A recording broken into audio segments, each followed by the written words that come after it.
कृष्ण तथा बलराम की बहन महाभारत की एक पात्र है। कृष्ण के सुझाव पाकर सुभद्रा का विवाह अर्जुन से हुआ था। अभिमन्यु इनका ही पुत्र था। सुभद्रा महाभारत के प्रमुख नायक भगवान श्री कृष्ण और बलराम की बहन थी। इनके पिता का नाम वसुदेव और माता का नाम रोहिणी था। कई हिंदू सुभद्रा को देवी योग माया का पुनर्जन्म मानते हैं, जिन्होंने कृष्ण के जीवन को दुष्ट कंस से बचाने के लिए जन्म लिया था।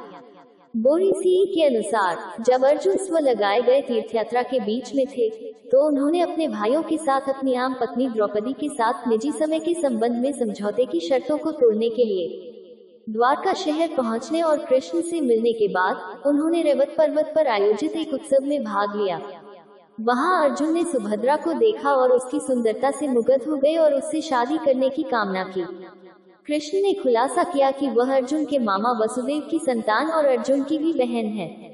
कृष्ण ने कहा कि वह सुभद्रा के स्वयंवर में उनके निर्णय की भविष्यवाणी नहीं कर सके, क्योंकि सुभद्रा अर्जुन की बहन थी और कृष्ण ने अर्जुन को सुभद्रा का अपहरण करने की सलाह दी। जब अर्जुन ने युधिष्ठिर को अनुमति के लिए एक पत्र भेजा, तो वह एक रथ को पहाड़ियों पर ले गया और मुस्कुराती हुई सुभद्रा को अपने साथ ले गया।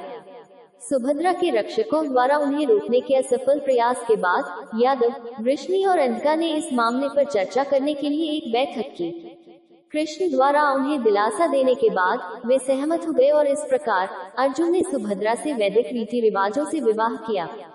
भागवत पुराण में बलराम द्वारा दुर्योधन को सुभद्रा के दूल्हे के रूप में उसकी सहमति के बिना चुनने और अर्जुन की भावनाओं के प्रति उसके पारस्परिक संबंध के बारे में बताया गया है। ये जानकर कि सुभद्रा के भाग जाने की खबर मिलने के बाद बलराम अर्जुन के खिलाफ युद्ध छेड़ेंगे, कृष्ण ने फैसला किया कि सुभद्रा अर्जुन की सारथी होगी। अर्जुन सुभद्रा को लेने के लिए आगे बढ़ता है और कृष्ण के साथ वे चले जाते हैं। ये खबर मिलने के बाद कि सुभद्रा अर्जुन के साथ भाग गई है और उसे रथ पर सवार देखकर बलराम और अन्य यादव इस बात से नाराज हैं और अर्जुन का पीछा करने का फैसला करते हैं, जिन्होंने उन्हें सफलतापूर्वक रोक दिया था। कृष्ण के भागने के बाद वापस लौटे और उन्हें मना लिया। अंत में बलराम सहमत होते हैं और द्वारका में अर्जुन के साथ सुभद्रा का विवाह करते हैं। परीक्षित के सिंहासन पर बैठने के बाद स्वर्ग के लिए प्रस्थान करते समय युधिष्ठिर ने दोनों राज्यों हस्तिनापुर को अपने पोते द्वारा शासित और इंद्रप्रस्थ को अपने भाई कृष्ण के परपोते वज्रनाभ द्वारा शासित रखने की जिम्मेदारी दी।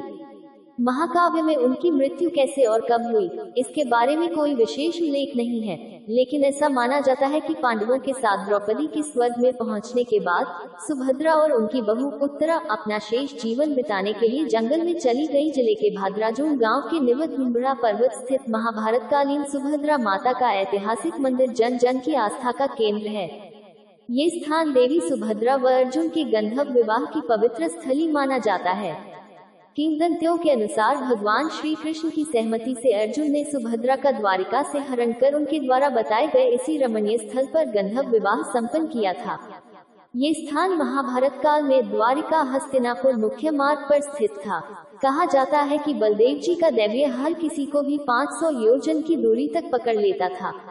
ऐसे में इस स्थान की दूरी द्वारिका से 500 योजन से अधिक होने के कारण श्री कृष्ण ने अर्जुन को इस स्थान पर ही रुकने को कहा था।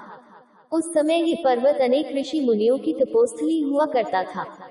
तपस्वियों की उपस्थिति के बीच सुभद्रा व अर्जुन का गंधर्व विवाह निकट के गांव के पुरोहित ने संपन्न करवाया था। विवाह उपरांत दक्षिणा रूप में अर्जुन ने पुरोहित को अपना शंख भेंट किया और देवी सुभद्रा ने नाग की बाली भेंट स्वरूप दी थी। कालांतर में जिस स्थान पर पुरोहित रहते थे, उस स्थान का नाम शंख व बाली से शंखवाली